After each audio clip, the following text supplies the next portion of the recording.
Dependendo do seu curso ou do que você faz na sua vida, memorizar e decorar coisas pode ser algo da sua rotina. Isso para algumas pessoas pode ser um verdadeiro problema, mas mesmo que você tenha uma memória muito excelente, é difícil escapar de situações que cobram um pouquinho a mais da gente. E o vídeo de hoje é exatamente sobre isso. Existem diversas técnicas de memorização e coisas que você pode fazer para ajudar a decorar algo. Isso vai depender do tipo de coisa que você quer decorar, do seu objetivo e principalmente de qual que é o melhor jeito para você. Por isso, no vídeo de hoje eu vou falar um pouquinho sobre quais são os melhores jeitos de se estudar, baseado nas diversas diferenças de memorização de pessoa para pessoa. Sendo assim, eu vou começar falando um pouquinho sobre a memorização visual, oral, a auditiva, a sinestésica e por último eu vou explicar o método final de memorização, que é inclusive o que eu uso e que é fantástico demais. Então não deixem de assistir até o final do vídeo.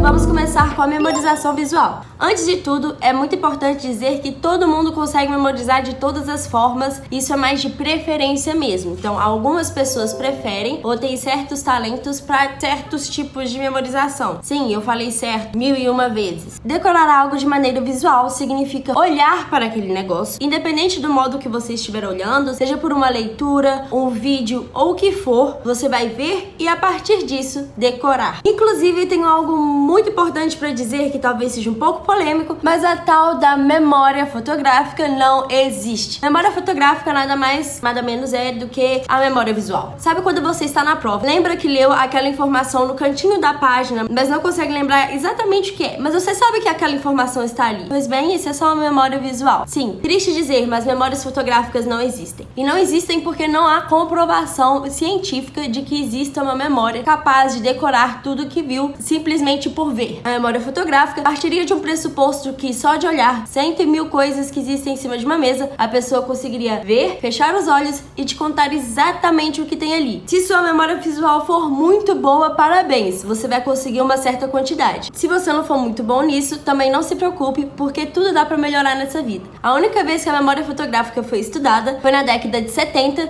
por um cientista que testou apenas uma vez com uma mulher que ele inclusive era apaixonado. Então assim, existem muitos viés nessa pesquisa.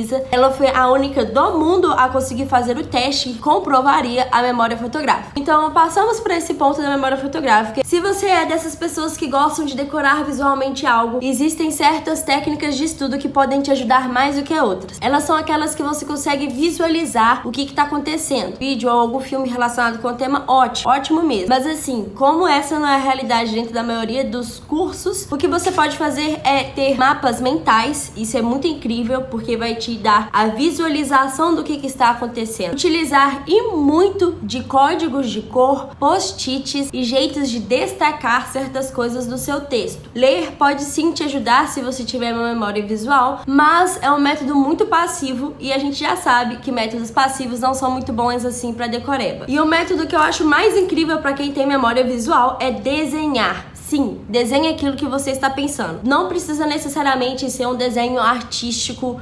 Michelangelo ou qualquer outra coisa do tipo. Pode ser apenas setas, esquemas, usar de círculos, quadrados, o que quer que seja. Mas utilize de formas e não palavras para tentar entender algo. Você vai notar que memorizar daquela forma vai ser muito mais fácil para você. Para aquelas pessoas que não têm memória visual, tá aqui um bônus. Baixe imediatamente um jogo de memória no celular. O jogo de memória, ele ajuda em qualquer tipo de memorização. Inclusive, existem estudos mostrando os benefícios disso para nossa cabeça. 1 bilhão de coisas boas que tem nisso daí. Mas para memória visual, vai te dar um salto muito grande da forma que você está hoje para a forma que você vai passar a ser depois de jogar algumas vezes. Tudo memória é prática e eu vou explicar um pouquinho mais disso agora quando for falar das técnicas de estudos auditivas. Memorizar não é simplesmente enfiar uma informação para dentro da nossa cabeça. Antes fosse, mas você precisa criar um vínculo com a informação e ir criando ela repetidas vezes até que aquilo de repente vire uma memória e você não precisa mais pensar sobre. Por isso, se você tem uma memória auditiva, a melhor forma que existe é ouvir várias e várias vezes aquele mesmo assunto, aquilo que você quer decorar. É claro que ouvir várias e várias vezes a mesma coisa coisa é um saco. Ninguém quer passar por isso. Então a minha dica aqui é assistir aulas de diferentes professores, ouvir explicações de outras pessoas, partes diferentes da mesma aula. Então hoje você vai ouvir só falando sobre tratamento de diabetes. E amanhã você vai ouvir falando sobre, não sei, as causas da diabetes.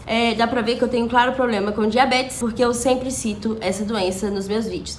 Independente de como for, faça com que seja algo dinâmico. Mas ainda, justamente porque a memória é um tipo de associação, se você é uma pessoa que funciona bem com os ouvidos, é muito bom escutar música enquanto você estuda. Não qualquer tipo de música, mas algumas músicas que são mais práticas para os estudos vão te beneficiar enquanto você está lendo alguma coisa. Sei que pode parecer meio esquisito, mas eu mesma, a partir do momento que escuto uma música, lembro de algo que eu li, mesmo que seja há 1000 anos atrás. É algo que fica ali, é uma memória. Não tem como falar do método auditivo sem falar sobre o método oral. Muitas pessoas costumam classificar a memória de forma que esses dois sejam uma única coisa. Então, teria a memória visual, a auditiva e a sinestésica. Eu acredito que existe sim pessoas que têm maior facilidade ainda falando do que ouvindo. Então, eu acho que é válido sim dividir essas duas categorias. O que acontece? Se você é dessas que fica repetindo 1000 vezes para poder decorar, pega um papelzinho, repete.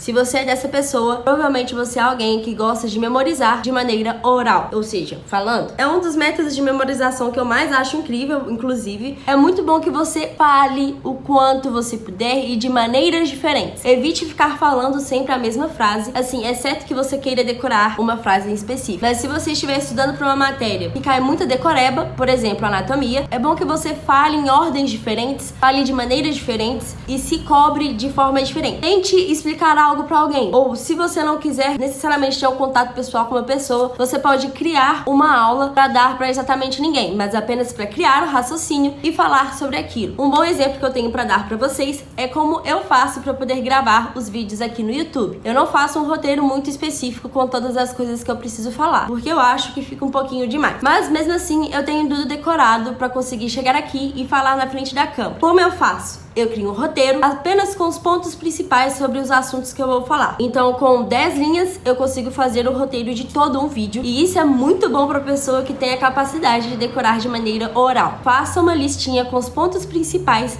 e dane a falar sobre aquilo até você decorar. Se precisou parar para poder olhar a informação, tudo bem. Mas volta de onde estava, tenta criar um raciocínio enquanto fala, que isso vai te ajudar demais. Por fim, existem as pessoas, claro, que são sinestésicas. É aquela memória maravilhosa que funciona com um pouquinho de cada. Volto a repetir, todo mundo funciona com todos os tipos de memória, mas algumas são muito boas em um pouquinho de cada. Elas não são maravilhosamente bem em nenhuma, mas elas se viram se estiver tudo misturado e tudo ali junto. Se você for dessa pessoa, provavelmente você sequer tem um método de decorar muito clássico, do tipo, sempre que eu preciso decorar, eu vou fazer isso daqui. No futuro eu vou trazer um vídeo falando sobre métodos de memorização baseado naquilo que você quer aprender e não necessariamente no seu tipo de aprendizado, na sua técnica de memorização. Vamos lá para a mistureba, que é a sinestesia. Relações visuais com música são muito boas para pessoas sinestésicas. Fazer um desenho, um mapa mental enquanto escuta uma música é maravilhoso. Ou até mesmo explicar enquanto você desenha funciona maravilhosamente bem. Um método incrível sinestésico que existe são os grupos de discussão. Você discute algo com alguém de forma que você escuta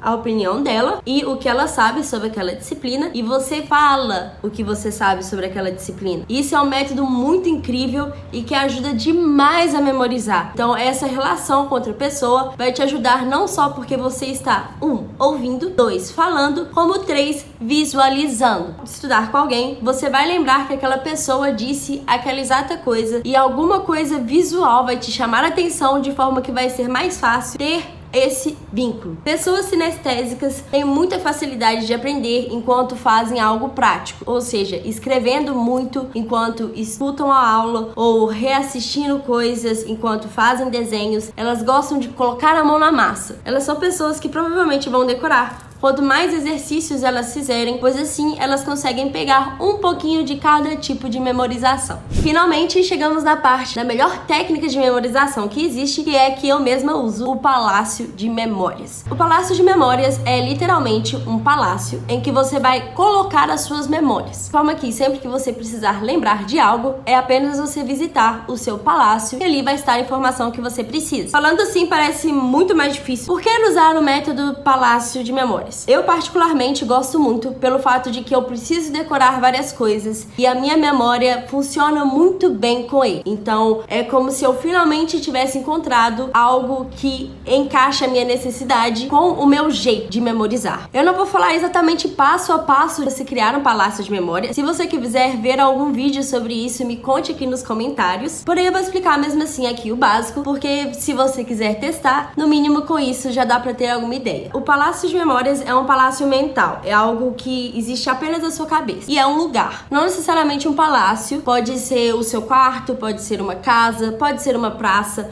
qualquer lugar que você use da sua memória visual para poder ter acesso às suas informações. Vamos supor que o seu palácio de memória seja o seu quarto, algo que você conhece muito bem, e você precisa decorar certas datas. Nesse quarto, você vai colocar a informação datas, independente de onde for. É mais fácil se tiver alguma relação que você possa vincular. Às vezes um formato, algum tipo de gaveta, alguma coisa que seja fácil para você falar: olha, toda vez que eu precisei decorar datas, eu coloquei aqui nessa gaveta. Você vai fazendo isso várias e várias maneiras, com diferentes informações, de forma que toda vez que você entra no seu palácio de memórias, você repasse as coisas que estão guardadas ali. Então é um método de repetir e repetir e repetir muitas e muitas vezes e de diversas maneiras, porque você vai inverter a ordem, vai ter alguma outra coisa no seu quarto que vai fazer com que aquela informação seja vista de uma outra maneira. Colocar cada tipo, cada categoria de informação em um cômodo é um dos métodos que mais faz funcionar o palácio de memória. E você não pode visitá-lo apenas quando precisa da informação. Você precisa visitar o seu palácio de memórias de tempo em tempo. O palácio de memória é um método que existe para desafiar a nossa própria capacidade de decorar algo. Se você sente que a sua memória é um pouco fraca, que precisa de um esforço, de um trabalho, comece pelo mais básico. Um jogo de memória, às vezes palavra cruzada, você vai conseguir sim fazer com que a sua memória melhore a partir disso. Se a sua memória for um pouquinho preguiçosa como a minha, mas ela funciona bem quando é necessário, o palácio de memórias é incrível, porque vai te forçar a ter aquela lembrança. Ele basicamente é o melhor estímulo de decoreba que existe, mas vale ressaltar que mesmo sendo perfeito, ele exige